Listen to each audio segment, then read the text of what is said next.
Hey everyone, and welcome back. Today we're diving into something that's been getting a ton of buzz lately, Yeah. the metaverse. You probably heard the term, but Right. what does it even actually mean? Why should we care? Well, imagine like a persistent virtual world, Yeah. a shared digital space Yeah. where the lines between like physical and digital reality start to blur. We're talking about potentially changing how we work, how we socialize, Right. even how we experience the world around us. It's kind of a big deal. It really is. And it's not just about the tech itself. It raises some pretty profound questions about, what it means to be human in a digital age.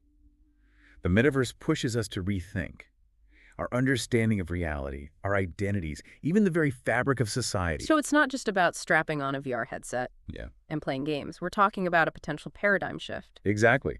Some philosophers, drawing on the work of Jean Baudrillard, even compare the metaverse to a hyperreality.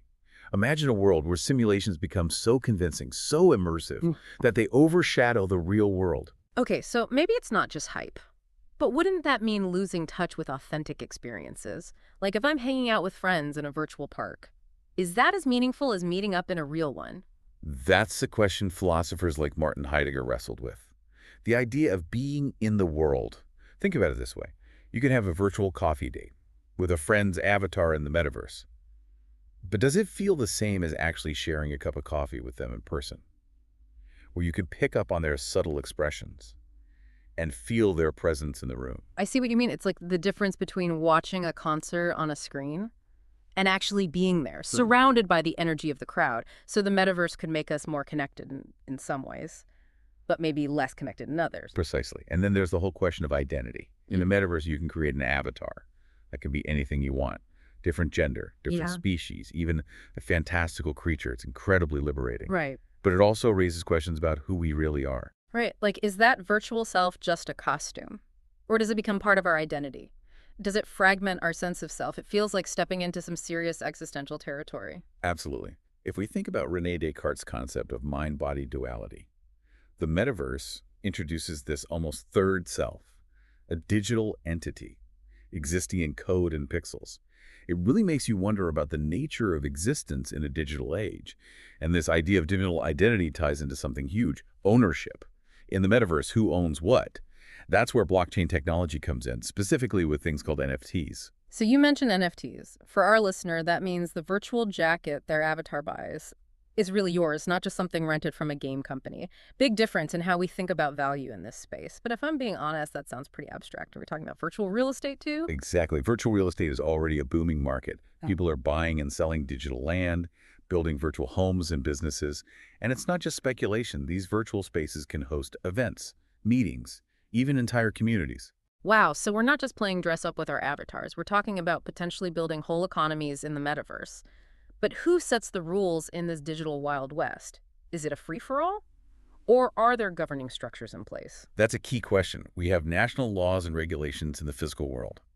But how do those apply to a decentralized, borderless virtual realm? And there's also a tension between centralized control, often by corporations, and decentralized models, which could potentially be more chaotic. So are we talking about virtual governments, virtual courts? It feels like we're creating an entirely new legal and social landscape. We are. And it raises a ton of ethical considerations. For instance, anonymity in the metaverse could foster creativity and free expression. But it can also create opportunities for harassment and exploitation. Think about it. It's like the internet on steroids, with all its potential for good and bad amplified in a much more immersive environment.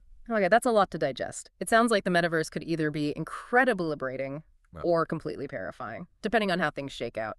You're right. And that's why it's crucial to be having these conversations now. The decisions we make today will shape the metaverse of tomorrow. So it's not just about passively observing this technology unfold. We all have a stake in how it evolves. Exactly. This deep dive is just the beginning. The metaverse is coming.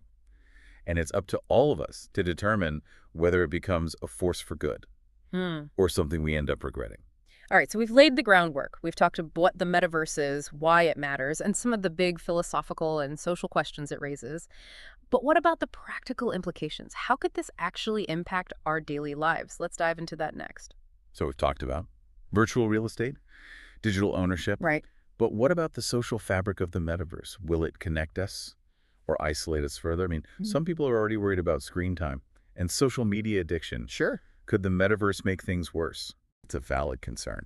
Sherry Chuckle, who has done extensive research on digital relationships, argues that while online platforms can connect us, they often lack the vulnerability and depth of real-life interactions in the metaverse, where we're represented by avatars and can carefully curate our online personas. That risk of superficiality could be even greater. It's like we might be trading real-world richness for this polished virtual version of ourselves. And wouldn't that potentially impact mental health? Imagine spending hours in this hyper-stimulating environment. Right. Could we end up feeling more disconnected, more anxious, even more depressed? That's something to be mindful of. Jung-Chul Han, in his work on the Burnout Society, talks about how constant digital stimulation can lead to exhaustion, anxiety, and a sense of emptiness. The metaverse, with its immersive and potentially addictive nature, could exacerbate those issues if we're not careful. So are we potentially creating a generation of metaverse addicts, glued to their VR headsets and detached from reality? It sounds a bit dystopian, like something out of a science fiction novel. Well, it's not necessarily a foregone conclusion, but it's important to consider the potential risks and to think about how we can design the metaverse in a way that promotes well-being. We need to prioritize things like balance, healthy boundaries, and opportunities for real-world connection. It seems like finding that balance is key. We need to ensure the metaverse enhances our lives without becoming a substitute for them. But let's shift gears for a minute. Okay. One of the articles in the stack mentioned a digital caste system. What did they mean by that? It's the concern that even though the metaverse is often presented as this open and accessible space, it could actually end up mirroring or even amplifying the inequalities we see in the real world. Right, because access to technology, digital literacy, and even the financial resources to buy virtual land or NFTs could create a whole new set of barriers. Exactly. If opportunities, resources, even basic social interactions within the metaverse are dictated by wealth or digital assets, it could create a highly stratified society, leaving many people behind. It's crucial to think about how to prevent that from happening. So how do we address that? Do we need some kind of virtual welfare system? Redistribution of virtual wealth. Sounds a bit crazy. But if we're talking about building a just and equitable society in the metaverse, we need to think outside the box. It's not crazy at all. These are precisely the types of questions we need to be asking. We need to explore innovative solutions, maybe drawing inspiration from real-world models, like universal basic income or cooperative ownership structures. So it's not just about the technology itself, it's about the values and intentions we bake into it, right? Precisely. It's about ensuring that the metaverse serves humanity, not the other way around. But there's another aspect we haven't touched upon yet: power and control in the metaverse. Who gets to make the rules in this vast digital frontier? Yeah, it's uncharted territory. National laws and regulations are one thing, but how do those translate to a decentralized, borderless virtual realm? What about things like justice, taxation, human rights? Exactly. It's a complex issue. And some of the articles raise concerns about surveillance capitalism 2.0 in the metaverse. Surveillance capitalism 2.0. That sounds a bit ominous. Can you explain what that means? For those of us who aren't familiar with the term. It's like surveillance capitalism on steroids. Think about it. Every virtual step you take, every item you look at, every interaction you have in the metaverse, it's all data that can be tracked, analyzed, and potentially monetized. Okay, now I'm getting some serious Big Brother vibes. So companies could potentially collect even more data on us than they already do in the real world. Right. And they could use that data to manipulate our behavior, target us with ads, even influence our choices. It's a bit unsettling. One of the sources mentioned Shoshana Zuboff's work, where she warns about instrumentarian power, essentially using technology to manipulate and control individuals. And with the metaverse, that potential for power imbalance becomes even more pronounced. It's a bit overwhelming, to be honest. All this talk about hyperreality, digital identities, surveillance. It makes you wonder, is the metaverse ultimately a utopia or a dystopia? That's the million-dollar question, isn't it? And it's one we can't answer definitively right now. So it's not some predetermined destiny. We actually have a say in how this all unfolds. Absolutely. We're not just passive bystanders. We have the power to shape the metaverse into something positive, something that benefits humanity. But to do that, we need to be informed, engaged, and willing to ask tough questions. Okay, so it's not all doom and gloom. There's still hope for a positive metaverse future. But where do we even begin? What are the specific things we can do to make sure this technology evolves in a direction that benefits everyone? That's what we'll explore in the next part of our deep dive. We'll look at potential solutions, strategies for ethical development, and ways we can all contribute to shaping a metaverse that reflects our values and aspirations. Okay, so we've covered a lot of ground, the potential, the pitfalls, the Right. big questions surrounding the metaverse. But now, let's get practical. What can we actually do to make sure this whole doesn't go off the rail? Well, for starters, we need to ditch this idea that the metaverse, Yeah. some inevitable utopia or dystopia, is not a pre-programmed destiny. We collectively have a say in how it evolves. Think of it more like a digital frontier. It's being built as we speak. And we're all pioneers shaping the landscape. I like that analogy. So what would you say to our listener who's thinking, okay, this all sounds important, but what can I actually do about it? It feels a bit like trying to steer a giant spaceship. It might feel overwhelming, but individual actions do matter. First and foremost, stay informed. Deep dives like this one are a great start. Understand the technology, its potential, and its risks. And don't just passively consume information. Be critical, question things, form your own opinions. Knowledge is power, right? Exactly. But how do we go beyond just understanding the issues? How do we actually influence the direction of the metaverse? It's about making your voice heard, engaging conversations, share your concerns with friends, family, even on social media. Support organizations that are advocating for ethical and responsible development of the metaverse. Yeah. And don't underestimate the power of consumer choices. The companies building this space are paying attention to what people want, what they're willing to pay for. Vote with your wallet, so to speak.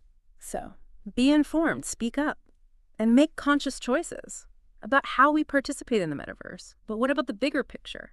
Are there things governments or regulatory bodies should be doing to steer things in the right direction? Absolutely. We need clear guidelines and regulations to protect individual rights and promote the common good within the metaverse. This includes things like data privacy, content moderation, and addressing potential monopolies or unfair market practices. So it's about setting the ground rules, establishing boundaries, making sure the metaverse doesn't turn into a digital Wild West where anything goes. But beyond the legal and regulatory aspects, what about the human side of things? How do we make sure the metaverse enhances our humanity rather than diminishes it? That's a crucial point. One of the sources highlighted this really intriguing concept of focal things, the idea that true meaning and fulfillment in life comes from engaging with tangible experiences. Things like sharing a meal with loved ones, connecting with nature, creating art with our own hands. Okay, I'm following. So we need to make sure the metaverse doesn't become such a captivating escape that we neglect those essential aspects of human experience. Exactly. We need to be mindful of the potential for the physical world, with all its messiness and beauty, to atrophy if we spend a lot of time in a perfectly curated virtual realm. It's like we need to keep one foot firmly planted in reality while exploring the possibilities of the metaverse. Use it as a tool to enhance our lives, not to replace them. And that brings us back to the idea of values and intentions. What kind of world do we want to create in the metaverse? Do we want it to be a reflection of the inequalities and divisions of the real world?